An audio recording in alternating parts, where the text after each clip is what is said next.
que tuvimos un momento de la recepción de nuevos cuñados, Jesús y Gambas, para su renovación.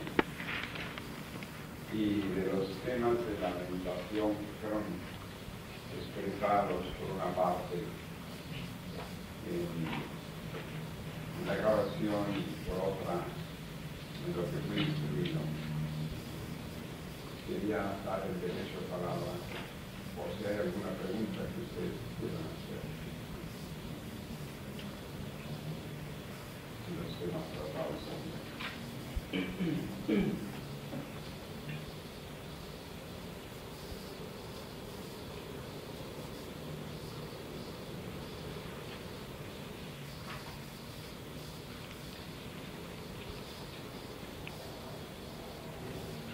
la palabra de la hermanita en corporación, Maestro, a mí me gustaría que se ampliara un poco más, porque cuando el maestro o un maestre desaparece, realmente entra el discípulo a actuar. Quisiera un poco más, una ampliación sobre eso.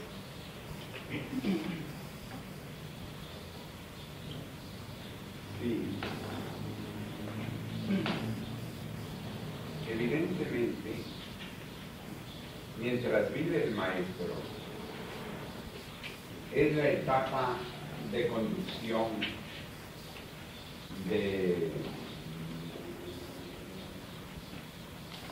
es una etapa de transmisión, una etapa decisiva, fundamental. Y por eso les decía a mis hermanos que aprovechen mientras vivo, que traten de avanzar lo más que pueden mientras vivo, porque puede haber la orientación sobre aquello que tiene que ser. Porque muchas veces el discípulo es poco líder y el maestro le ayuda a que lo sea. Otras veces es temerario y el maestro ayuda a que no lo sea.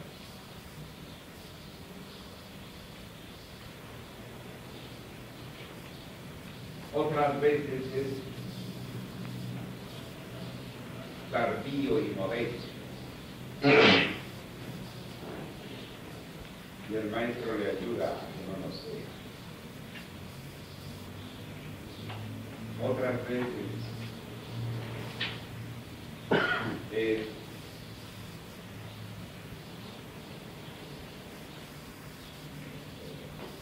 muy rápido y poco reflexivo y el maestro ayuda a que no lo sea. Otras veces le falta visión para algunas cosas, pero otras veces tiene una gran visión para otras.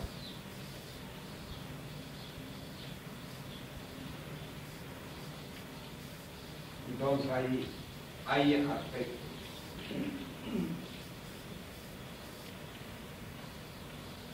Y luego, orientaciones fundamentales en la misión que cumplimos.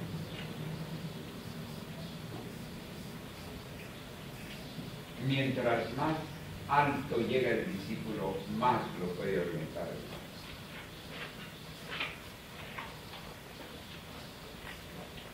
Es por ello que Jesús mismo simboliza en sus grados la infancia y la niñez.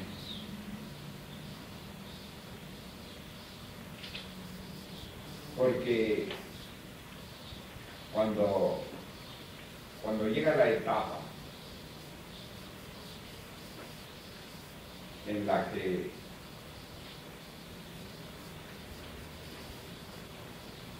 en la que el discípulo queda absolutamente solo.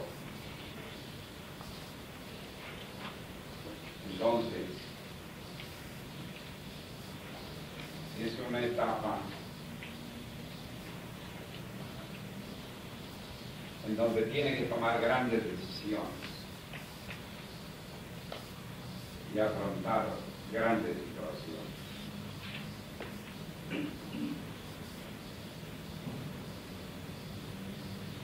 Y donde tiene que ver no qué es lo que más le agrada, sino qué es lo que se necesita. Pero preguntó una vez Pedro a Jesús: Señor, y nosotros que lo hemos dado todo por ti, ¿qué nos tocará? Y entonces Jesús les dijo: 100% lo que hayáis dejado.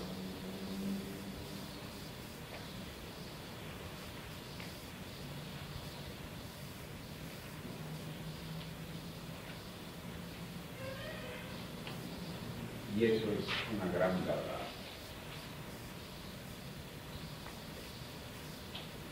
Ahora, en el sendero de la mujer, que ahora, en esta nueva era, y frente a toda la herencia espiritual de la era anterior, tanto en las religiones como en las asociaciones espirituales, como en las organizaciones, en que el mundo está acostumbrado a que son asociaciones de hombres, en que es el hombre el que lo lleva todo.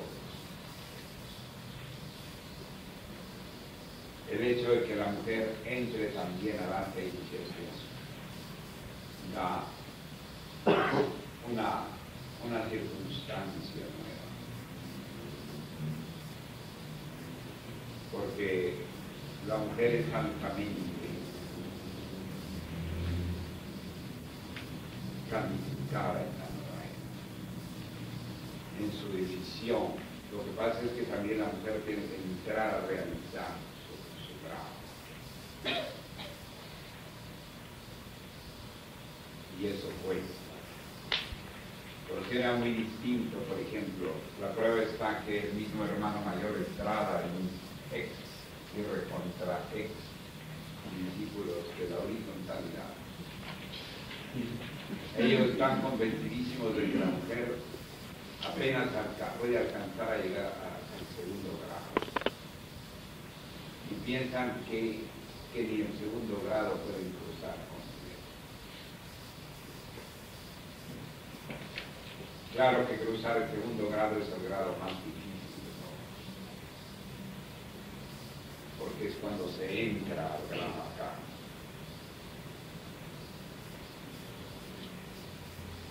Pero entonces es cuando es también indudablemente un aspecto sumamente importante de nuestra institución, de la conducción de las iniciadas.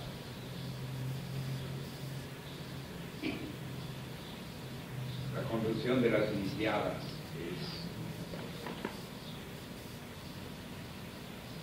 es muy especial, porque es un poco diverso de la condición de los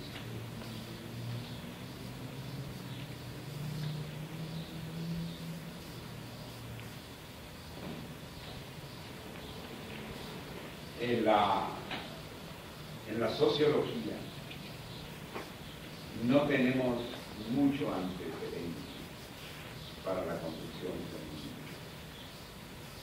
Porque por una parte están los criterios machistas,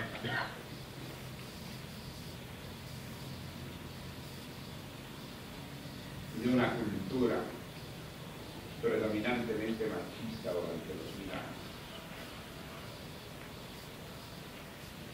Y por otra, la tendencia feminista por el feminismo.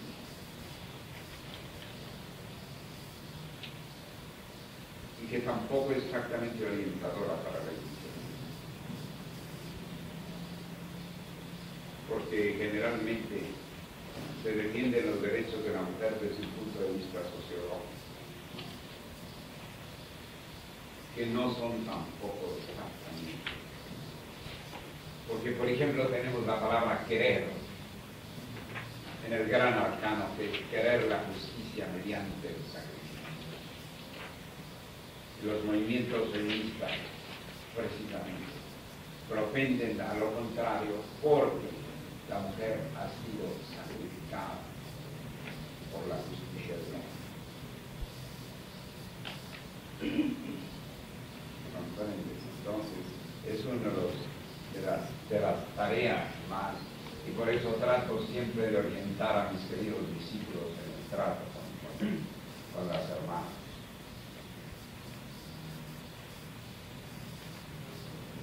Porque nosotros heredamos sociológicamente dos vertientes, una la machista y otra la feminista. Entonces, el crecimiento iniciático de la mujer, discipular de la mujer, es una de las cosas más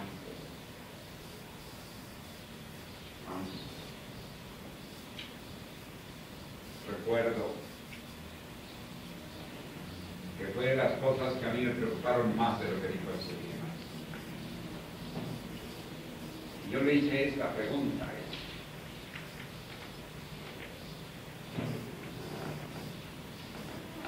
Porque yo sentí que la propia documentación que teníamos acerca de la formación de la mujer era, por ejemplo, de educación doméstica. En Perú existió, por ejemplo, una licenciatura de educación doméstica o una carrera técnica, no recuerdo. Yo no sé si existe todavía. Y creo que en Colombia también. Entonces, yo recuerdo que en aquellos días me interesaba y examinaba y decía, no nos va a ayudar gran cosa, son aportes que no tienen la orientación de lo que representa la técnica.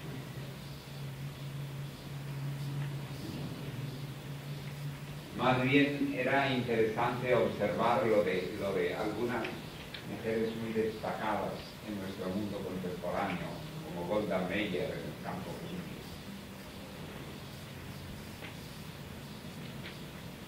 o como la viuda que tuve el gusto y el honor de conocer del presidente ruso, y Madame Chiang Kai-shek, desde el punto de vista de la China. Y también observar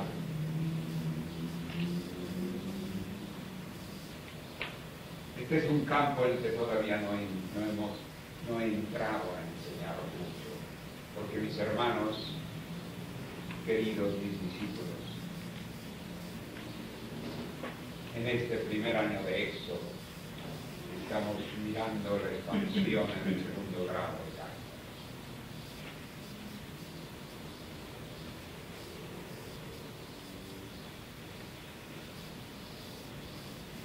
Cuando me encontraba grave en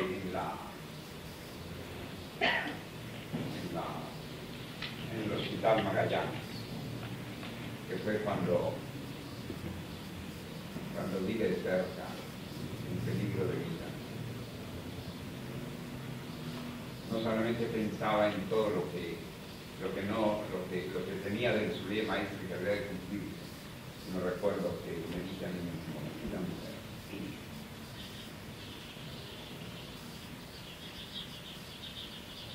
Así es que yo quisiera que las hermanas avanzaran en su sendero realmente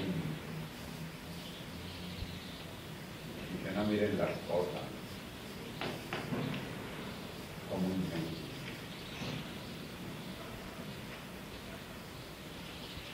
Así es que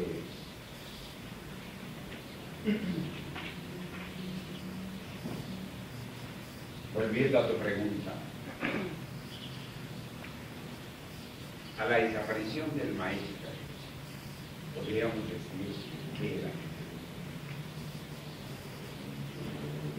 como un vacío. Y es como si se soltaran todas las compuertas.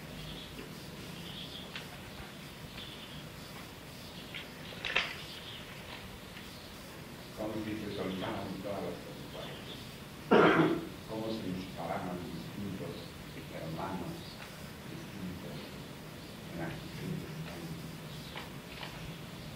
tan extremas. Uno de ellos ir por los restos del maestro Jesús y llevárselo a Monterrey. Sin ninguna consulta. Monterrey, Nuevo León, sin ninguna consulta, sin la menor visión de la trascendencia de él. ¿Por qué no consultó? Bueno, si tenía la idea, cada persona es libre, no vamos a tener como decía el sublime maestro, soy libre pero esclavo de mi visión.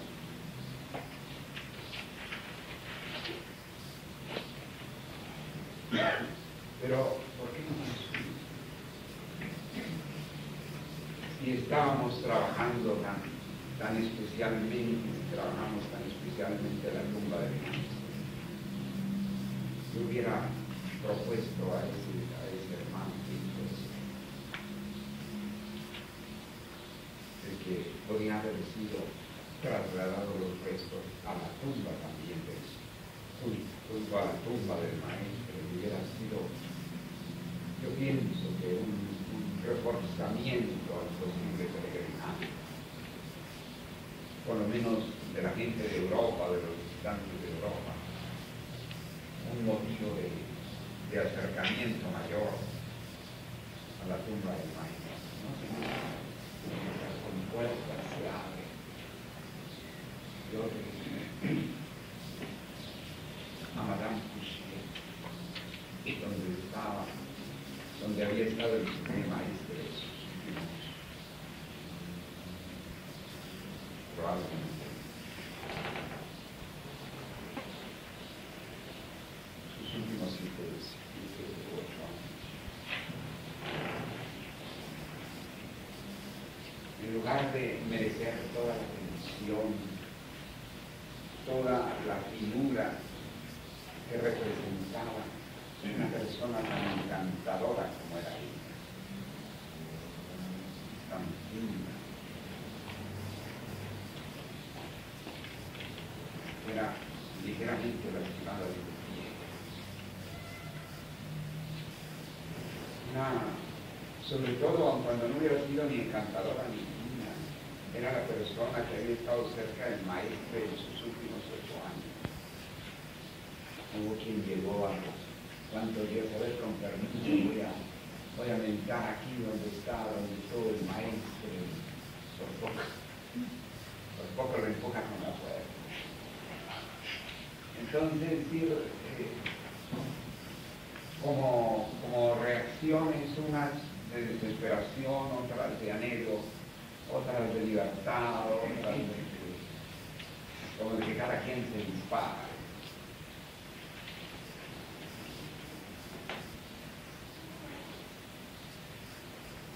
Entonces son momentos de confusión,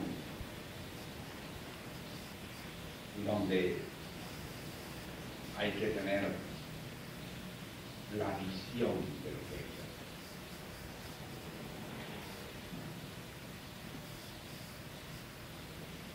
Así es que son momentos interesantísimos, porque viene como una especie de dinamismo de la devoción.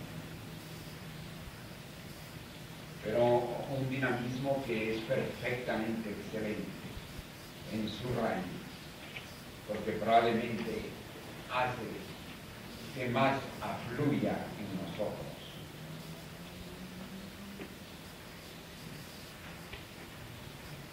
El reconocimiento, la acción. Pero comienza lo que yo digo,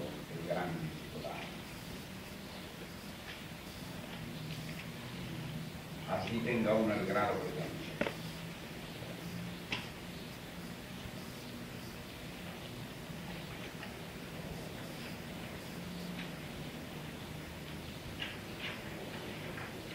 En el cristianismo no habían transcurrido 100 y pico de años de la muerte de Jesús, cuando ya en el concilio de Nicea, convocado por el emperador Constantino, que iba a reconocer el cristianismo como la religión oficial. Y recuerden siempre que he dicho que ha habido en la era de Piscis la parte superficial, que eran las religiones, la parte intermedia, que eran las sociedades secretas, y la parte más profunda, que eran los centros de maestros. Entonces, en ese concilio de Nicea, bueno, comenzaron a tomar acuerdos acerca de la vida perdurable. Y a pesar de que el credo de los apóstoles decía, creo en la vida perdurable, en la resurrección de los muertos, que se ha traducido resurrección, pero eran las vidas sucesivas que enseñaba Pitágoras, decretaron que nada más había una sola vida, que en esa vida uno se iba directito o al cielo o al purgatorio o al infierno, independientemente de que Jesús dijo que había que nacer de nuevo. De tal manera que cosas tan de fondo, ¿qué pasó? Que entonces en el cristianismo comenzó aquello de que como era una sola vida, ahí sí que podía decirse antes que fuera.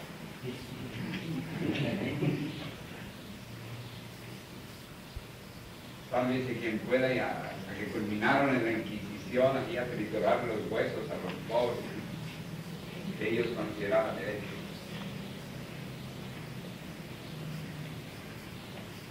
Entonces, después de yo creo que el acontecimiento más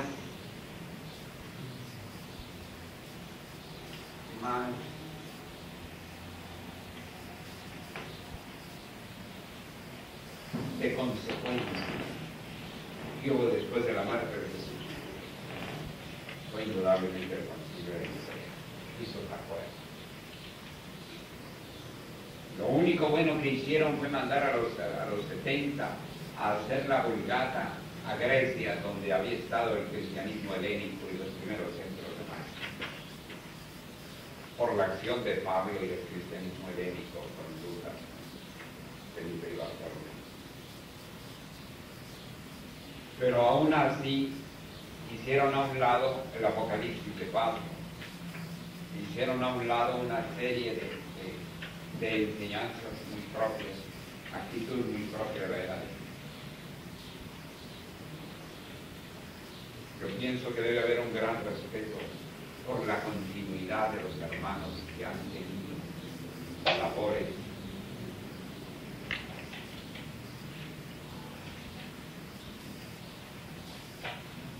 por ejemplo, en el caso del apóstol del saber, el tener una consideración por los hermanos y por las hermanas que el maestro haya apoyado,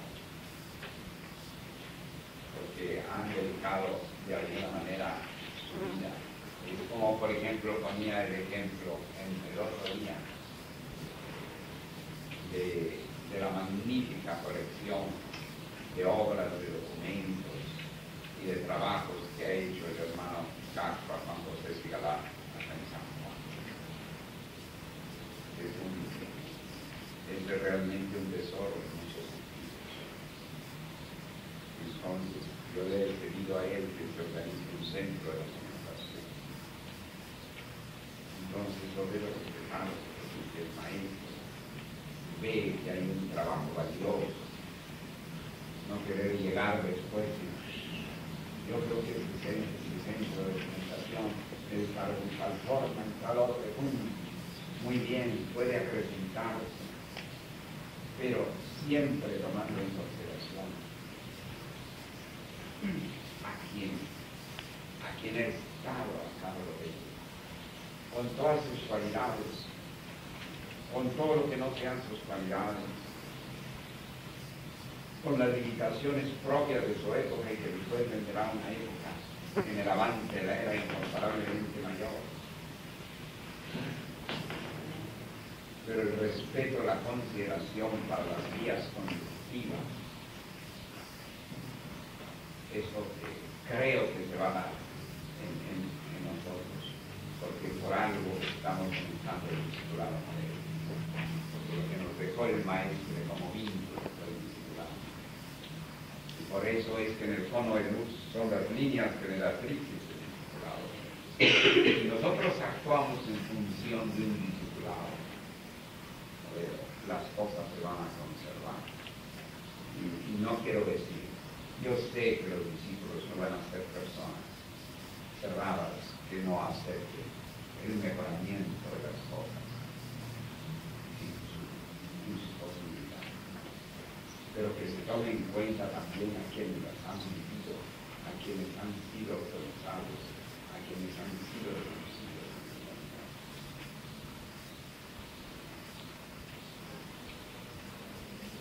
Como por ejemplo los hermanos Gacpas en preparación por Nelson.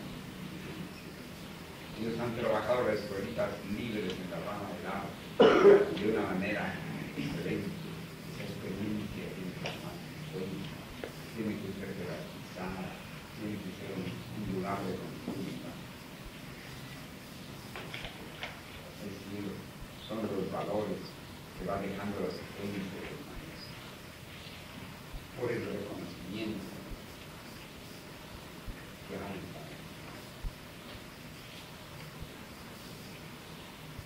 Entonces, pero yo pienso que nosotros no se van a dar las circunstancias que se dieron en la era del principio, o algo más del principio de la era en la desaparición de Dios. Pero sí es necesario que se conozca históricamente. Porque es como, por ejemplo, el caso también de la esposa del maestro. Ella no alcanzó ni lejanamente a visorar el cumplimiento de una misión debidamente. Ella se casó con un ser cuando él era precioso. O sea, que todavía no había conocido al maestro. Tú tenía 20 y tantos años, ella mayor que él. Y ella no pudo nunca ver sino a sus cerros. Y cuando comenzaron discípulos y discípulos a apreciar a cerros en toda su dimensión, entonces ella se movía de los cerros.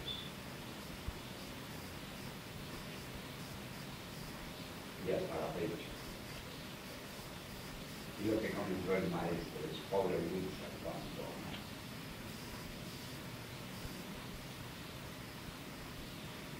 que lo expulsaron con el discípulo, poniéndola con ello más sentida y más brava.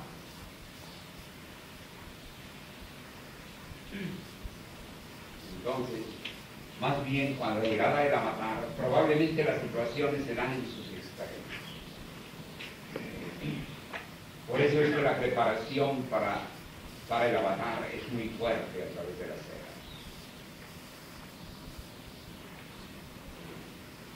Las situaciones se dan en sus extremos.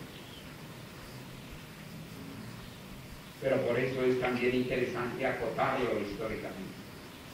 No solo para justificación de nuestra vida, sino porque es un momento arquetípico. Pero nosotros tenemos idea de lo arquetípico en el sentido maravilloso. Pero hay que aplicar el buggy de la percepción de la realidad. Lo arquetípico es en toda su dimensión. Arquetípico está en sus dificultades. Lo arquetípico es arquetípico hasta en su drama, en su tragedia, en sus dificultades, en sus impedimentos, pero también en sus glorias.